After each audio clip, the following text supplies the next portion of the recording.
संविधान में है right to freedom of religion. अब सुनने में बड़ा अच्छा लगता है, लेकिन अगर हम रिलीजन को समझ जाएं, ये जो ऑर्गेनाइज्ड रिलीजन्स हैं, तो they are a system to take away all your rights. इसीलिए तो यूरोप में जो रेनेसां की जरूरत पड़ी या एनलाइटनमेंट की जरूरत पड़ी, वो इसीलिए पड़ी। और दूसरी चीज आप नोटिस करें, अगर कुछ बच्चे यहां हिस्ट्री वाले बैठे हैं, जो चर्च की डोमिनेंस का काल था पूरे यूरोप में, उसी को डार्क एज कहा जाता है। क्यों कहा जा रहा है? क्योंकि वहां पर एक ऐसा सिस्टम था, क्लर्जी द्वारा चलाया जा रहा, चर्च द्वारा चलाया जा रहा था, जो सिस्टमैटिकली आपके सारे राइट्स छीन लेती थी। और वो छीनने के लिए जो उन्होंने टूल्स बनाए थे, इंक्विजिशन वगैरह, उस पर हम नेक्स्ट टाइम अगले प्रश्न में आते हैं। अभी हम अल्मोसो जी के पास चलते हैं। अल्मोसो जी, जो अभी रॉबर्ट जी बात कर रहे थे आइडिया बिहाइंड रिलीजन, कि रिलीजन का जो मूल उद्देश्य है वो क्या है। क्योंकि हमारे देश में अगर आप देखें, पिछले कम से कम 100 साल से, जब से गांधी जी सीन पे आए हैं, तब से एक आर्टिफिशियल क्रिएशन चल रही है, ऑल रिलीजन्स आर सेम या सर्वधर्म समभाव। और इसका सबसे बड़ा विक्टिम हिंदू ही बनते हैं, क्योंकि उनको पता ही नहीं है क्या है। तो ये जो आइडिया बिहाइंड रिलीजन है, अगर आप उसको एक बार डिस्क्राइब कर दें आप जी।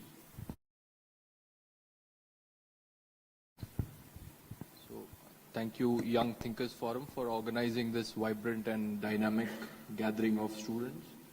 और नीरज जी और रॉबर्ट जी और सभी श्रोताओं को नमस्ते। तो ये सवाल एकदम मूल बेसिक सवाल है जो नीरज जी ने रखा कि आइडिया ऑफ रिलीजन क्या है। तो हिंदू धर्म क्या है वो आप लोग काफी हद तक जानते ही होंगे। तो मैं आपको एक सूरत बताता हूं, जो नमाज जब हम पढ़ते हैं, तो नमाज में आपने देखा होगा कि व्यक्ति ऊपर नीचे जाता है, खड़ा होता है, फिर नीचे जाता है। तो उसमें क्या चीजें पढ़ी जाती है वो मैं आपको उसका एक उदाहरण देता हूँ। बहुत सारी है वैसे तो कुरान की, उसमें कुरान की जो वर्सेस होती है उसको सूरा कहते हैं। तो उसमें एक सूरा आती है जिसको चैप्टर को सूरा कहते हैं और आयत को वर्स कहते हैं। तो ये चैप्टर ही है 111। तो वो ऐसी जाती है कि तब्बत यदा अबी लहब्यु व तब्बा मा अगना अनहु मालहु वमा कसब सयस्ला नारन जाता वमा कसब। और ऐसा उसका मैं भूल चुका हूं, अभी जब छोटे थे हम तो याद करके पढ़ते थे। तो उसका मीनिंग ऐसा है कि एक अबू लहब की बात हो रही है ये वर्स में, कि तब्बत यदा अबी लहब्यु व तब्बा, अबू लहब के दोनों हाथ नष्ट हो जाएं और उसका जीवन नष्ट हो जाए। माँ अगना अनहो मालहू व माँ कसब, उसका जो माल है, मतलब उसकी जो वेल्थ है, उसका उसने जो संपत्ति हासिल करी है, ये उसके कुछ काम नहीं आएगी। जहन्नुम की आग में ये अबू लहब जलेगा। आखिरी की 2 वर्सेस ये कहती कि उसकी जो बीवी है जो उसको मदद करती थी, उसका भी यही हश्र होगा और इसके गले में एक रस्सी का फंदा पड़ेगा। तो ये है आइडिया ऑफ रिलीजन। आप लोग एग्री कर रहे हैं ये आइडिया से? अब अबू लहब कौन है? जो मैसेंजर ऑफ इस्लाम है, उनको अपोज करता था। वो और उनकी वाइफ मिलके उनको अपोज करती थी। तो कुरान की वर्ड्स आ गई जो ये कह रही कि अबू लहब की जिंदगी और अबू लहब के हाथ को खत्म कर दो, खत्म हो जाएंगे। अब वो ये सुनने वाला वही करना चाहे या ये चीज बाद में होगी, दोनों उसके इंटरप्रिटेशन दिए जा सकते हैं। जो ज्यादा समझ जा रहे वो कहेगा कि मैं अभी इसके हाथ खत्म कर देता हूं, इसका जीवन अभी नष्ट कर देता हूं, इसकी बीवी को भी नष्ट कर देता हूं। तो ये आइडिया ऑफ रिलीजन क्या आप कंपेयर कर लीजिए, आपके ध्यान में, आपके जहन में जो आइडिया ऑफ रिलीजन है, क्या ये मैच होता है? नहीं होता है। तो ये है आइडिया ऑफ रिलीजन। तो इससे ये बहुत बेसिक चीज है, किसी को ज्यादा पढ़ने की आवश्यकता नहीं।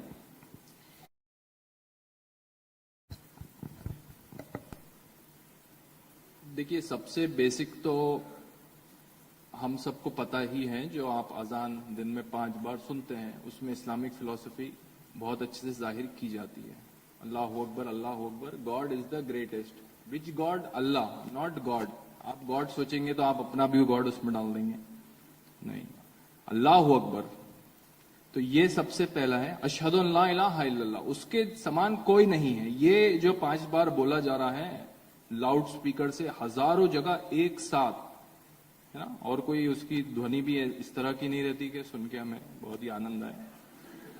तो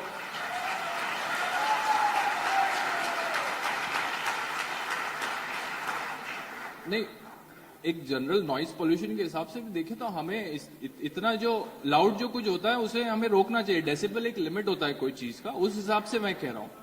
कोई प्रैक्टिस करना चाहता है वो दूसरी बात है। तो ये जो आइडिया ऑफ वननेस है, इसको कहते हैं तौहीद, वननेस ऑफ गॉड, या उसको आप कहें मोनोथीज्म, जो हमारा टॉपिक है आज का, प्रोफेटिक मोनोथीज्म। बहुत ही सिंपल शब्द है, यही से आपको इसकी फिलॉसफी पता चल जाएगी। और आपको कोई स्कॉलर होने की आवश्यकता नहीं है।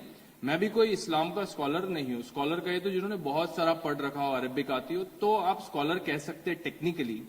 वो मैं नहीं हूं, मैं सिर्फ एक स्टूडेंट हूं, आप कह सकते हैं, कंपैरेटिव रिलीजन का और इस्लाम का। तो तौहीद क्या कहती है कि अल्लाह एक ही है और उसके समान कोई नहीं। अशहदु अन ला इलाहा इल्लल्लाह मोहम्मदन रसूलुल्लाह, और मोहम्मद इनके रसूल हैं। ये इसमें पूरी बेसिक फिलॉसफी आपको पता चल गई कि उससे आप किसी को कंपेयर ना करें। और अगर आपने किसी को इससे कंपेयर किया, कंपैरिजन का मतलब क्या, मैं कहूं कि ये जो प्रतिमा है मेरे सामने विग्रह है, इसमें भी मुझे भगवान दिखता है, ये आपने कंपैरिजन कर दिया। मेरे अंदर मेरा अयम आत्मन ब्रह्मन, हाँ, हमारा महावाक्य, ये आपने शिर्क किया, ये आपने कंपेयर कर दिया अल्लाह को।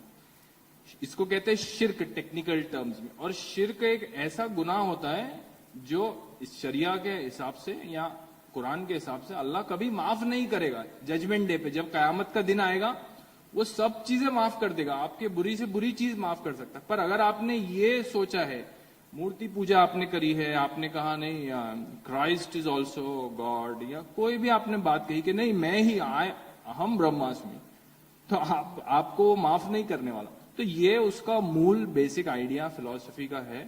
इससे ही उनके फिलॉसफी के अलग अलग आयाम जो होते हैं, एपिस्टेमोलॉजी कहते हैं, जिसको ज्ञान मीमांसा हम कह सकते हैं, और मेटाफिजिक्स होता है, सत्ता मीमांसा, लॉजिक होता है जो तर्क है, फिर उनका एथिक्स है, ये सब तौहीद से ही फ्लो होंगे। तो ये उसका बेसिक आइडिया है। जी, तो एथिक्स की जब हम बात करते हैं तो हम नैतिकता की बात करते हैं, एक्शन की बात करते हैं कि कोई भी थ्योरी रही तो हमें जीवन में करना क्या है, सही गलत जब हमें चूज करना हो तो हमारा विवेक हमें उपयोग करना पड़ता है। तो फिर हम डिसाइड करते हैं कि मुझे अगर किसी ने यहाँ निमंत्रण दिया तो मैंने फिर सोचा कि यहाँ जाना सही है और मैं यहाँ आया, है ना, तो मैंने सोचा यहाँ जाना ठीक रहेगा। कोई ऐसा हो सकता है जो सोचे कि नहीं कोई पर्टिकुलर प्रोग्राम में जाना ठीक नहीं रहेगा। तो ये जो करना और नहीं करना है, इसे हम रिलीजन से अगर कनेक्ट करते हैं तो फिर हम उसे रिलीजियस एथिक्स कहते हैं।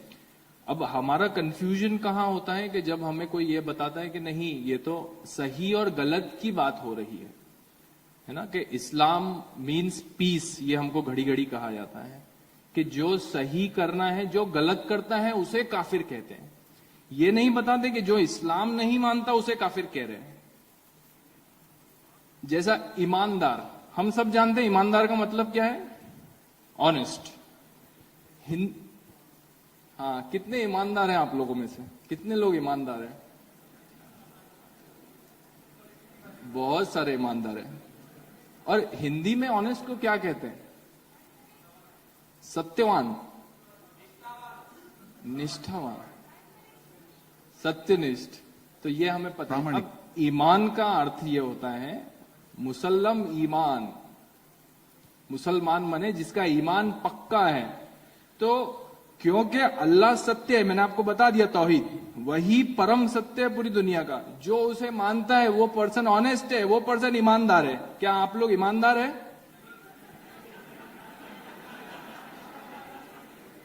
तो यही बात है। तो एथिक्स यहां से सही और गलत निकल रहा है कि अगर तुम ईमानदार हो, हम कहते हैं अरे ये बहुत ईमानदार आदमी, इसे काम दो, उसका हमारे लिए उसका मतलब हो गया कि ये ऑनेस्ट है, ये सत्यनिष्ठ है, सत्यवान है, पर इस्लामिक टर्म्स में या उसका जो ओरिजिन है वर्ड का, उसका यह मतलब है कि ये वो एक सत्य पे ईमान रखता है। आप समझे मेरी बात? तो ये एथिक्स हो गया, ये राइट और रॉन्ग हो गया। तो इस्लामिक एथिक्स उसकी ये आइडिया ऑफ गॉड से फ्लो होंगे। तो आप भले ही कितने भी अच्छे अपने जीवन में अपने कार्य किए हो, बच्चों को मदद की हो, गरीबों को खाना खिलाया हो, जो भी अच्छे काम आप सोच सकते हैं, अगर आपका अगर अल्लाह पे ईमान नहीं है तो फिर हमने बता दिया आपको कि क्या होगा, कि शिर्क किया है।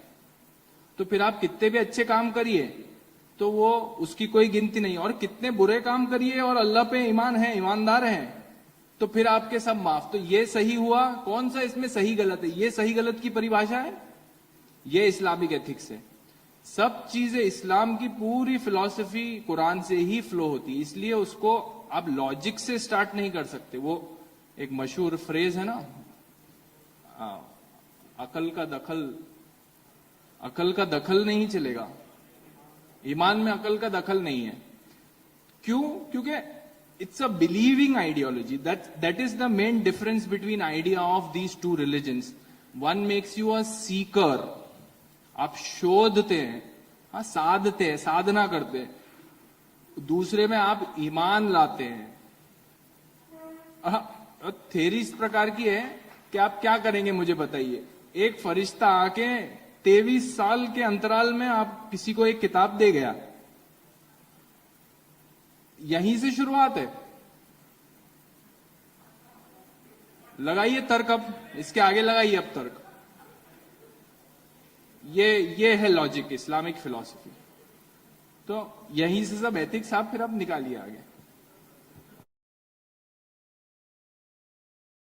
टेक्निकली तो जो इस्लामिक मिस्टिसिज्म है उसे सूफिज्म कहा जाता है, या उसे आप ये भी कह सकते कि the devotional aspect of Islam, भक्ति सेक्ट जो है इस्लाम का। अब वो कितना बिनाइन है ये मैं आपको अब यहाँ यंग थिंकर्स हैं तो कितने आप लोगों में से कोक स्टूडियो सुनते हैं? है ना, बहुत सारे होंगे। राहत फतेह अली खान, आबिदा परवीन और एक अमजद साबरी, इन लोगों के कुछ गजलें और कव्वालियां Coke Studio, MTV Coke Studio पे हमें दिखती है ना। तो सबसे मशहूर उर्दू लिटरेचर के जो फाउंडर कहे जाते हैं अमीर खुसरो, करेक्ट? अमीर खुसरो का भी सबने सुना होगा। टूटिए हिंद जिन्हें कहते हैं, हिंदुस्तान का तोता, ये उन्होंने खुद अपने आप को नाम दिया था, ऐसी मेरी जानकारी है। पर उन्होंने बहुत सारी गजलें और कव्वालियां लिखी। तो उसमें एक दो गजल के मैं आपको उदाहरण दे देता हूं। पहला तो आज रंग है करके एक कोक स्टूडियो पे गजल है, जिसमें कव्वाली है रादर, जिसमें अमजद साबरी पाकिस्तान से आए हैं और राहत फतेह अली खान यहां से गा रहे हैं। आज रंग है रे मां रंग है रे, सुना है किसी ने? हाँ, तो बहुत मशहूर उनकी कव्वाली है।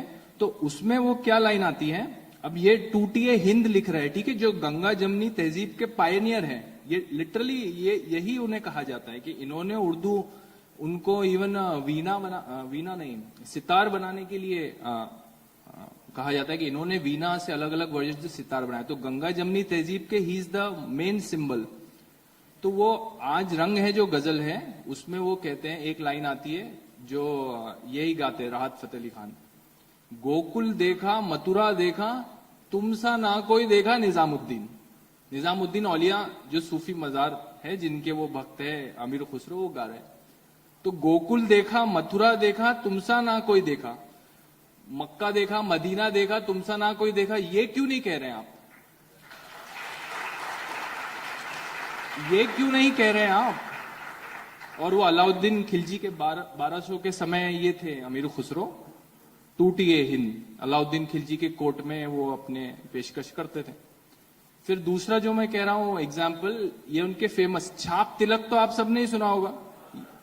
इसका क्या मतलब है? छाप तिलक सब छीनी तो से नैना मिलाई के, किससे नैना मिलाई के? निजामुद्दीन औलिया। तो टोपी और दाढ़ी क्यों नहीं छीनी, छाप तिलक क्यों छीना? ये है सूफिज्म, ये है आपका सूफिज्म। देखिए लिटरेचर में जो अच्छा है, जैसे रूमी की पोएम से मैं देखता हूँ कि मेरे तो कुछ दोस्तों को मैं इस्लाम की अगर सच्चाई बताता हूँ तो वो कहते हैं कि अरे सूफिज्म, बोले देखो कैसा कैसा डांस करते हो दरवेश, क्या म्यूजिक है, क्या पोएम है। तो आर्ट और लिटरेचर को आप रिलीजन से कंफ्यूज ना करें। जैसे जाकिर नाइक एक मेडिकल डॉक्टर है ना, तो आप समझ सकते हैं। तो ये दो चीजों को कंफ्यूज ना करें। किसी ने रूमी ने अच्छी पोएट्री लिखी, इसका ये मतलब नहीं है कि सूफिज्म सही है। तो ये जो कंफ्यूजन है, ये जो सटल कंडीशनिंग हमारे साथ हुई कि हम सोच रहे हैं कि हाँ ये एस्पेक्ट है इस्लाम का, सूफिज्म, इसमें तो कोई प्रॉब्लम नहीं है, तो बिनाइन है जैसा आपने वर्ड यूज किया, या ये है मॉडरेट। पर इस्लाम का मेन आइडिया क्या है? और छाप तिलक ही जा रहा है उसका, गोकुल मथुरा ही जा रहा है उसका, और गंगा जमनी तहजीब हम सुन रहे। देखिए, तो ये है सरल भाषा में तो आपने बता दिया कि irrational fear of Islam is Islamophobia ना। पानी से आप बेवजह डरे तो हाइड्रोफोबिया, इस प्रकार से। मेरा ये मानना है, जो मैं दूसरी दृष्टि से देखता हूं, कि हम लोगों में सब में इस्लामोफोबिया है कुछ हद तक के, कुछ हद तक भी नहीं, ज्यादा हद तक ही मैं कहूं। मैं क्यों ऐसा कह रहा हूं उसका मैं आपको लॉजिक देता हूं।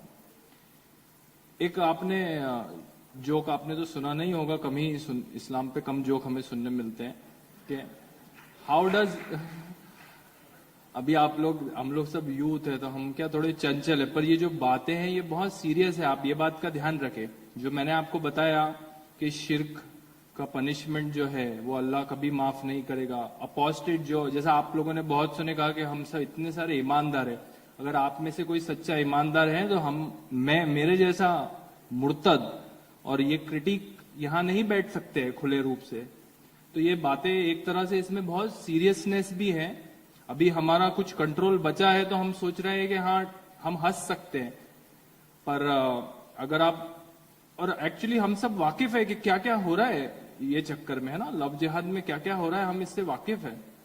तो समझ नहीं आता, हंसी जो है वो बेबसी की हंसी है एक तरह से। तो how does every joke on Islam starts?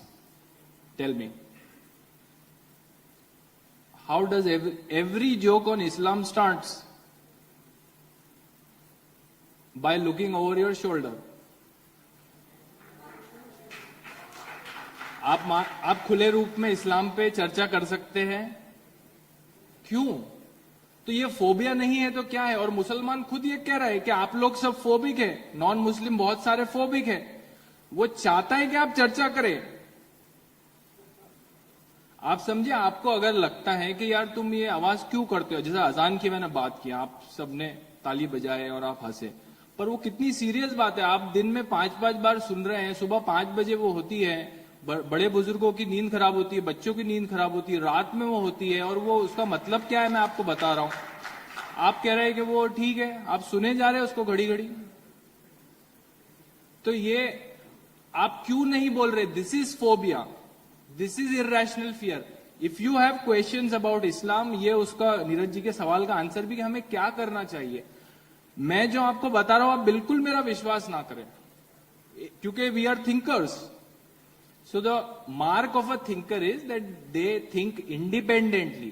So what I have been telling you, what we are telling you, you go and verify. आप अपने कोई मित्र से पूछिए कि भाई ये है क्या, इसका ये मतलब है क्या, अबू लहब के हाथ तोड़ दो और इसकी बीवी के गले में फंदा डाल दो, इसका क्या मतलब है? क्यों तुम 5 बार बोल रहे हो कि अल्लाह के अलावा कोई और, किसी और को इनसे कंपेयर करना गुनाह है बहुत बड़ा? क्यों तुम कह रहे हो? चलो तुम्हारी मस्जिद में हम पूजा करें, हमारे मंदिर में तो आओ ही तुम। हमारा स्वभाव कैसा है कि कोई हमें अगर एक जीसस का या अल्लाह का आइडियल दे तो हम अपने मंदिर में रख दे उसे, है ना। साईं बाबा महाराष्ट्र में हम देखते हैं कितने मंदिरों में साईं बाबा है, कितने प्रकार की मूर्तियां हैं, पर आप ये चीज मस्जिद में क्यों नहीं कर सकते गंगा जमनी तहजीब के नाम पे? तो ये फोबिया है। तो फोबिया वो जो बोल रहे हैं वो नहीं है, वो क्योंकि 5 लोग सवाल उठा रहे हैं तो वो चुप कराने के लिए कह रहे हैं फोबिया है। पर जो ज्यादातर मॉडरेट्स हम सुनते हैं कि 90% मॉडरेट है मुस्लिम्स में, जो हमारे साथ हमारे समाज में रहते हैं, हमारे जैसा ही सोचते हैं, उनसे आप बात करिए कि भाई मुझे ये सवाल है, तो क्या आप पे भी ये जोक लागू होता है? इसलिए आप लोग हंस रहे हैं क्योंकि ये जोक सत्य है। इस्लाम के बारे में कुछ बोलना है तो जरा आजू बाजू देख लो कि कौन है भाई, कहीं से नहीं तो, है ना? तो ये फोबिया है, दिस इज इस्लामोफोबिया। और अगर आप ग्रसित हैं इससे तो आप इसका इलाज करवाएं।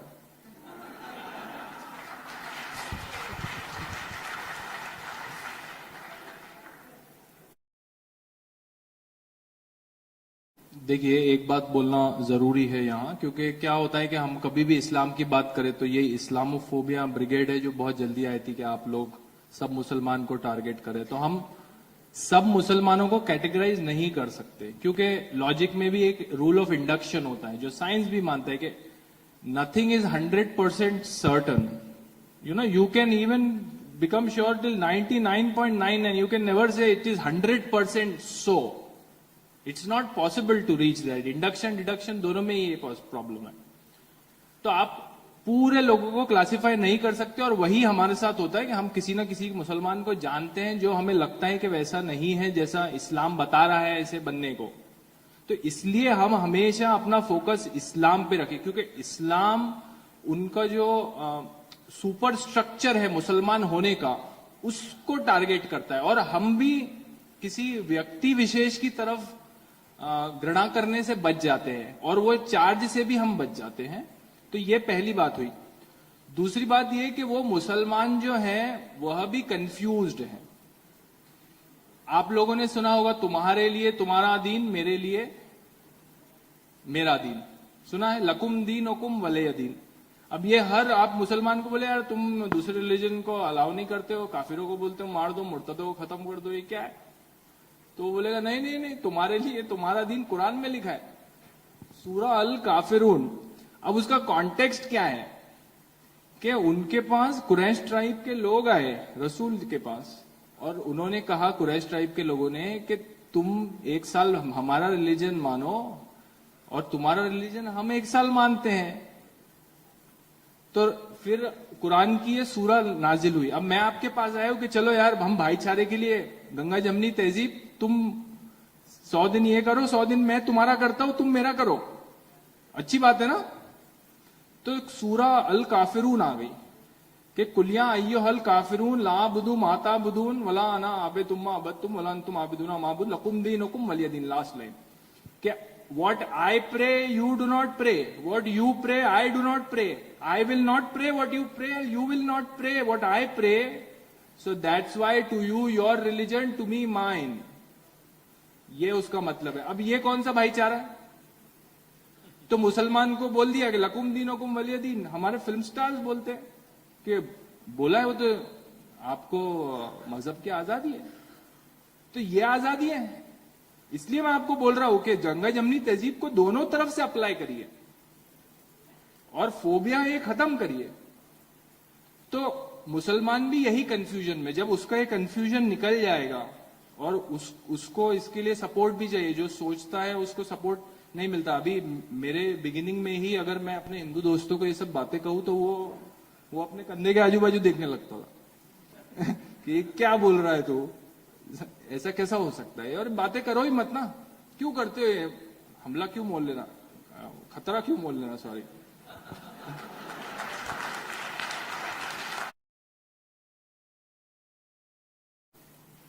देखिए, कॉमन नरेटिव तो यही है कि भाई इस्लाम बहुत ही तेजी से खत्म हो रहा है, लोग छोड़ रहे हैं, ऐसा हमें दिख भी रहा है, लोग बात कर रहे हैं। पर मैं इस्लाम को बिल्कुल लाइटली नहीं लेता हूं, बिल्कुल भी नहीं। इतनी सी भी आप लोग गलती ना करें कि नहीं ये तो चेंज हो गया, अभी सडनली आपको बहुत सारे मौलवी भगवा भी डालते हुए दिखेंगे, हनुमान चालीसा गा रहे हैं। जब तक ये आइडियोलॉजी की क्लैरिटी सबके सामने नहीं आती है, जब तक हमें इसे लाइटली नहीं लेना है। अपीजमेंट जैसा हम अपीज कर रहे हैं, अभी सामने से भी अपीजमेंट हो रहा है ना? मूवी के रिलीज के बाद लोग टेम्पल जा रहे हैं, फोटो डाल रहे अपने, तो ये सब चलेगा। पर फ्यूचर मैं गेस नहीं करना चाहता हूं। दिख रहा है हमें कि लोग आ गए क्योंकि वो बात कर पा रहे, काफी सारे हैं। पर कितने एक्स मुस्लिम है गिनती के? 100 एक्स मुस्लिम। कितने बिलियन, 1.8 बिलियन कितने मुस्लिम है पूरे वर्ल्ड में, क्या होगा इससे? तो जब हम खुले रूप से बात कर पाएंगे, जब आप अपने कंधे के आजू बाजू देखना बंद कर दें, मुसलमान स्वतः इस्लाम की बात करने में, तब मैं कहूंगा कि फ्यूचर बहुत ब्राइट है. Till then we are at war with Islam, as simple as that.